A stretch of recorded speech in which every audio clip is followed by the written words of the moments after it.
खबर आपको दे रहे हैं, कल कोर्ट में पेश होने के आदेश है। कल दोपहर 12 बजे वीडियो कॉन्फ्रेंसिंग के जरिए पेशी होगी मुख्तार की। गैंगस्टर एक्ट मामले में यह पेशी होनी। बांदा जेल में बंद है गैंगस्टर मुख्तार अंसारी। कल दोपहर 12 बजे वीडियो कॉन्फ्रेंसिंग के जरिए पेशी होगी गैंगस्टर मामले में। हमारे संवाददाता राहुल हमारे साथ जुड़े हुए हैं। राहुल, और जानकारी दें इस पेशी के बारे में।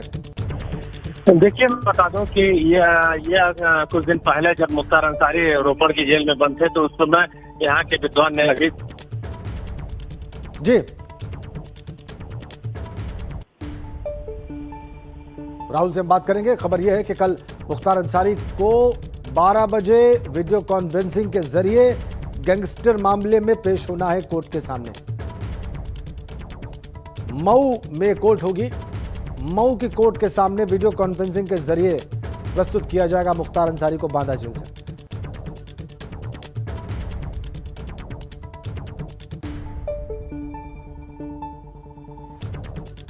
बड़ी खबर, मुख्तार अंसारी को दोपहर 12 बजे कल गैंगस्टर मामले में कोर्ट में पेश होने का आदेश है वीडियो कॉन्फ्रेंसिंग के जरिए।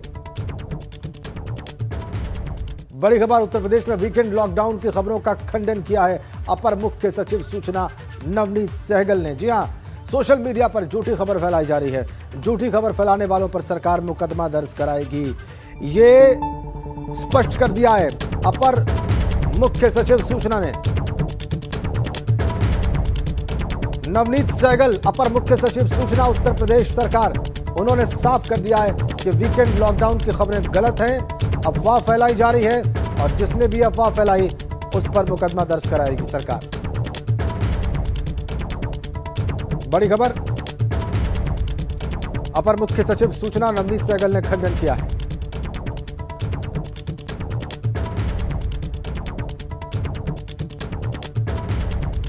हम सभी को सावधान रहने की आवश्यकता।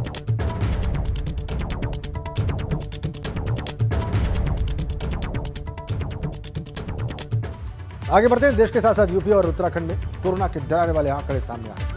पिछले 24 घंटे की बात करें तो पूरे भारत में 1,68,912 कोरोना के नए मामले आए। यूपी और उत्तराखंड में भी कोरोना भयावह होता जा रहा है। यूपी में 24 घंटे में कोरोना के 13,685 नए मामले आए। उत्तराखंड में 24 घंटे में 1,333 नए मामले सामने आए। हालात ये हो गए हैं कि अब शमशान घाट पर जगह कम पड़ने लगी।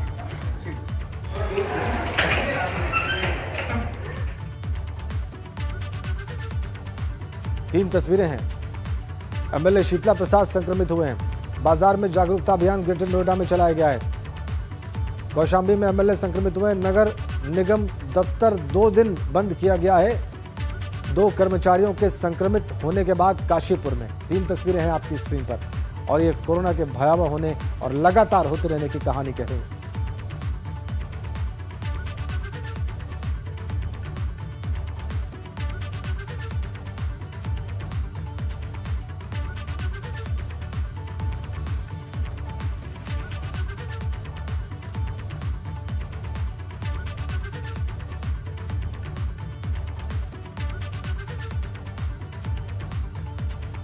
तो कौशाम्बी में एमएलए साहब संक्रमित हो गए।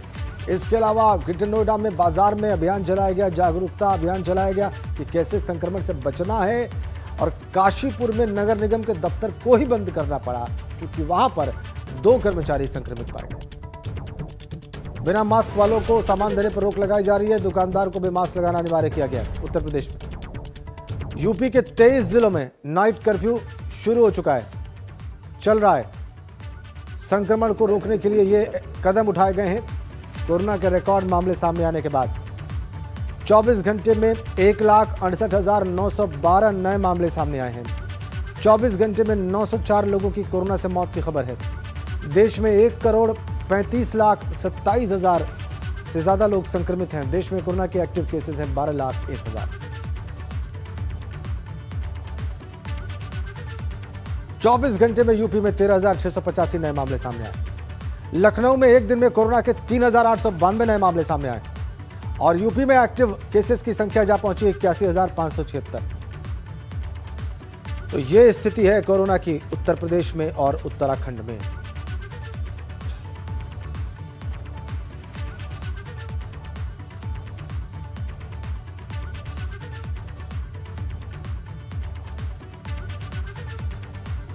और कोरोना के बढ़ते संक्रमण को देखते हुए उत्तर प्रदेश सरकार ने सभी धार्मिक स्थलों पर एक बार में 5 व्यक्तियों के प्रवेश की अनुमति दी। बावजूद इसके धर्मनगरी अयोध्या में मुख्यमंत्री के आदेशों की खुलेआम धज्जियां उड़ रही हैं। अगर अलग अलग केसेस की बात करें, अमरोहा में 69 नए मामले, मेरठ में 219 नए मामले, भदोही में 63 नए मामले कोरोना के, रुड़की में 10 नए मामले, देहरादून में 582 मामले और हरिद्वार में 386 मामले। आइए अब आगरा का रुख करते हैं, वहां से हमारे सहयोगी नितिन उपाध्याय इस वक्त हमारे साथ हैं। आगरा में कोविड की क्या स्थिति है नितिन, और उससे बचाव के क्या क्या उपाय आपको दिखाई दे रहे हैं? लोग कितने सतर्क आपको दिखाई दिए हैं, या उनकी जागरूकता पिछले कुछ दिनों में आंकड़ों के बढ़ने के साथ कितनी बढ़ी दिखती है? नितिन, देखिए, अगर आगरा की बात की जाए तो आगरा में अगर स्थिति बेकाबू नहीं कहा जाए तो ये तो ज़रूर कहा जा सकता है कि आगरा में स्थिति 1 या 2 दिन में ज़रूर आउट ऑफ कंट्रोल हो जाएगी, क्योंकि आज आगरा में 130 केसेस आए हैं, 750 से ज़्यादा एक्टिव केस इस समय हो चुके हैं। आगरा के 3 अस्पताल, प्रभा अस्पताल, राम रघु अस्पताल और रवि हॉस्पिटल में बेड पूरी तरह से फुल हो गए हैं। इसके साथ ही लगातार जो ऑक्सीजन को लेकर भी ये ऑक्सीजन क्राइसिस होना भी शुरू हो गया है। जो 2 या 3 टन ऑक्सीजन की औसत ज़रूरत पड़ती थी, अब 14 टन 15 टन तक ऑक्सीजन की ज़रूरत पड़ रही है। तो कुल मिला के जो नंबर ऑफ़ केसेज हैं उसमें मल्टीपल तरीके से इजाफा हुआ है। तो ऐसे में कहा जा सकता है कि आने वाले दिन आगरा के लिहाज से बहुत ज़्यादा कहा जाए स्थिति बहुत ज़्यादा विकराल हो सकती है। जी। आगरा में एसएन मेडिकल कॉलेज की बात की जाए तो एसएन L3 कैटेगरी का जो हॉस्पिटल है पूरी तरह से फंक्शनल है, ऑक्यूपाइड लगभग हो चुका है। दूसरा एक और L3 कैटेगरी का हॉस्पिटल बाल रोग विभाग में बनाया गया है, पूरी तरह से उसे फंक्शनल किया जा रहा है। वहीं प्राइवेट अस्पतालों में जहां बेड नहीं मिल रहे तो वहीं दूसरी तरफ सरकारी अस्पतालों में आईसीयू नहीं मिल पा रहा है। कुल मिला के स्थिति बहुत ज़्यादा ख़राब है। RT-PCR की रिपोर्ट जो 24 घंटे में आती है अब 48 घंटे यानी 2 दिन में भी नहीं आ पा रही है, क्योंकि नंबर ऑफ जो सैंपल्स हैं वो कई गुना बढ़ चुके हैं। जी। तो कुल मिला के कहा जाए आगरा में स्थिति कमोवेश वही होने जा रही है जो लखनऊ या ये आपने बहुत अहम बात कही कि कमोवेश जो लखनऊ, कानपुर या दूसरे शहरों की स्थिति है जहां पर केसेस बिल्कुल बेकाबू हो चुके हैं, वैसी स्थिति आगरा में बनती दिखाई दे रही है। यह बहुत चिंताजनक है नितिन, इसमें कोई शक नहीं है। लखनऊ की बात आपने की तो हम लखनऊ लिए चलते हैं अपने दर्शकों को। अनुभव शुक्ला इस वक्त वहां से हमारे साथ सीधा कनेक्ट हैं। अनुभव, लखनऊ में तो हालात बद से बदतर ही होते दिख रहे हैं। अभी फिलहाल ताज़ा स्थिति आपको क्या दिखती है? स्वास्थ्य व्यवस्थाओं में कोई सुधार आया दिखता है आपको, जो बिगड़ी हुई दिख रही थी? और क्या लोगों के बिहेव में, लोगों की सतर्कता बड़ी दिखती है आपको अनुभव लखनऊ में? देखिए, सबसे पहले आज की बात कर लें। बीते 24 घंटों में पूरे उत्तर प्रदेश में 13,685 नए मामले सामने आए हैं। हालांकि कल के मुकाबले अगर देखेंगे तो ये थोड़ा कम है, लेकिन उसके पीछे वजह ये है कि कल 2,02,000 के आसपास टेस्ट हुए थे और रविवार को 1,93,000 के आसपास टेस्ट हुए। तो कमोवेश जो रेशियो है वो लगभग बराबर है।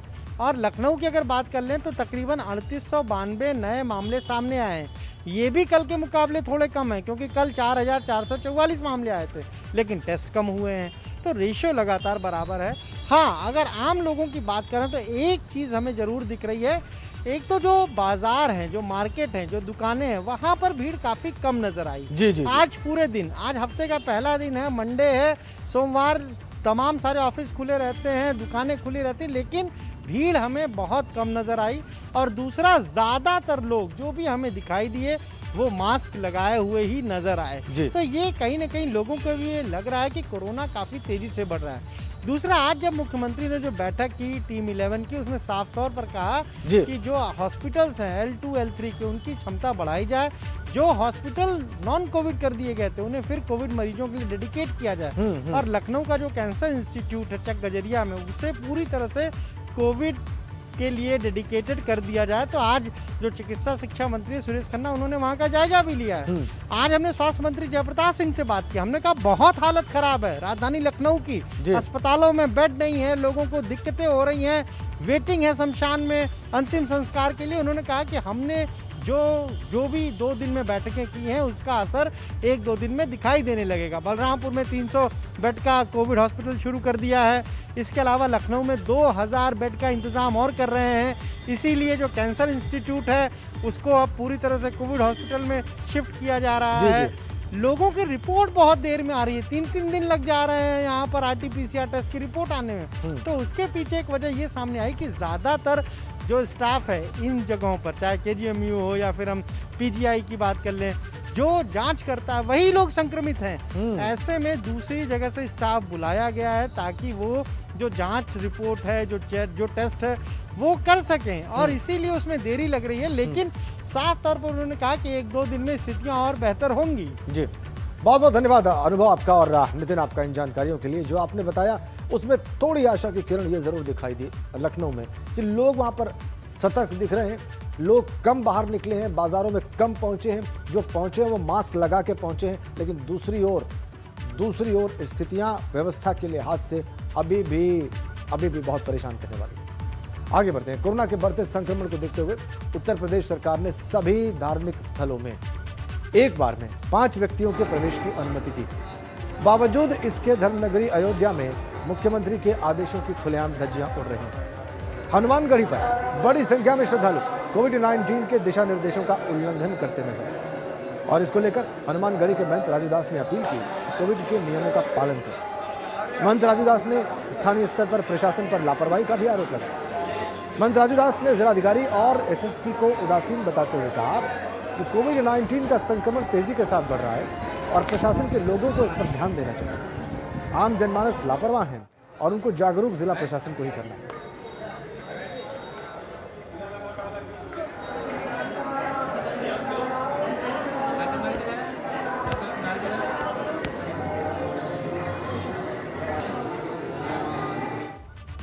कोरोना वायरस संक्रमण को लेकर हालात अब पिछले साल से भी ज्यादा खराब नजर आ रहे हैं। पहले सख्ती थी, लोग भी सचेत थे, इस बार लोग भी जमकर लापरवाही दिखा रहे हैं। मथुरा में विश्व प्रसिद्ध बांके बिहारी मंदिर में कोविड के नियमों का पालन नहीं किया जा रहा। भारी संख्या में बांके बिहारी मंदिर में श्रद्धालुओं की भीड़ उमड़ रही।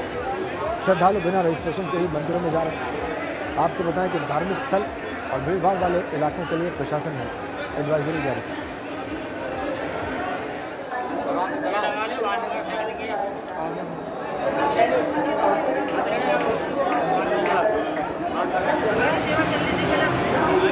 सोनभद्र में भी कोरोना की दूसरी लहर बहुत तेजी से बढ़ रही है। इसके बावजूद भी आम लोगों के साथ साथ जिला प्रशासन लापरवाह बना हुआ है। त्रिस्तरीय पंचायत चुनाव में यहां चौथे चरण में मतदान होना है और 17 अप्रैल से नामांकन शुरू होने जा रहा है और इसको लेकर प्रत्याशियों का राजकीय कोष में धनराशि जमा करने के लिए उनकी लंबी लाइन लग रही है।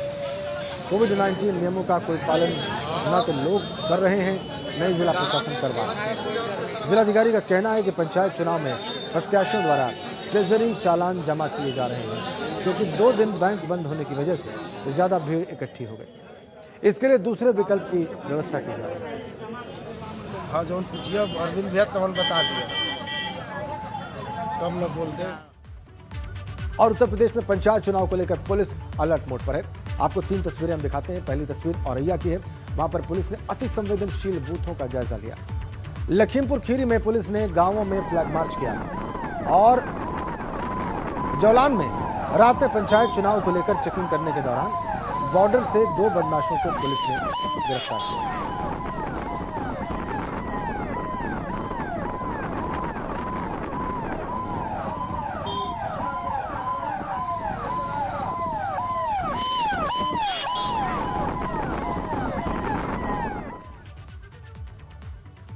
तो पुलिस ने थोड़ी सख्ती की है, थोड़ा लोगों को जागरूक किया है।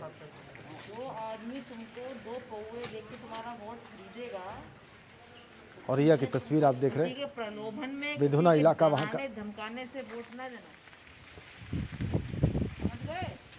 उत्तर प्रदेश के कई जिलों में आग की वजह से सैकड़ों बीघे गेहूं की फसल स्वाहा हो चुकी है, जबकि गेहूं की फसल में आग लगने का सिलसिला थम नहीं रहा। इस दौरान बिजली के तार से आग लगने के अधिक मामले सामने आ रहे हैं। 3 तस्वीरें झांसी, मऊ और मैनपुरी की आपकी स्क्रीन पर। सैकड़ों बीघा फसल आग से जलकर खाक हो गई। तस्वीरें देख लीजिए आप, झांसी, मऊ और मैनपुरी की तस्वीरें, सैकड़ों बीघा फसल जलकर खाक।